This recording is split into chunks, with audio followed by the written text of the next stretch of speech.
உவமையும் கருத்தும் 42.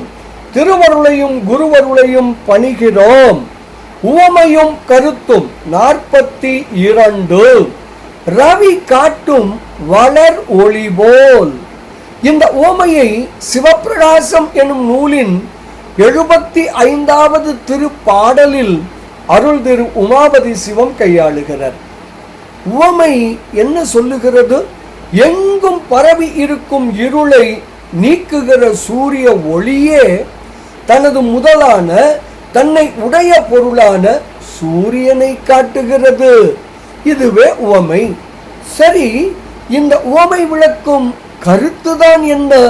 அதுபோல அக இருளான மலங்களை நீக்கி தூய்மைப்படுத்தும் திருவருள் தனக்கு முதலாகிய சிவபெருமானை அந்த ஆன்மாவிற்கு மகிழ்ந்து காட்டும்.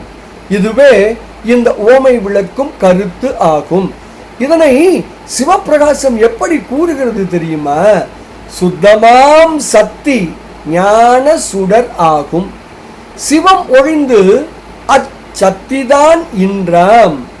முன்னை தகவு இலா மலங்கள் வாட்டி அத்தனை அருளும் எங்கும் அடைந்திடும் இருள் அகற்றி வைத்திடும் ரவி காட்டும் வளர் ஒளிபோல் மகிழ்ந்தே என்று ஸ்ரீ உமாபதி சிவம் தாம் அருளி செய்த சிவப்பிரகாசம் எனும் அற்புத நூலில் 75வது திருப்பாடலில் மிக தெளிவாக விளக்குகிறார். அருள் உணர்வோம், சிவம் சேர்வோம், சிவானந்தம் நுகர்வோம், திருவருளையும் குருவருளையும் பணிவோமாக. சிவாய நம. திருச்சிற்றம்பலம்.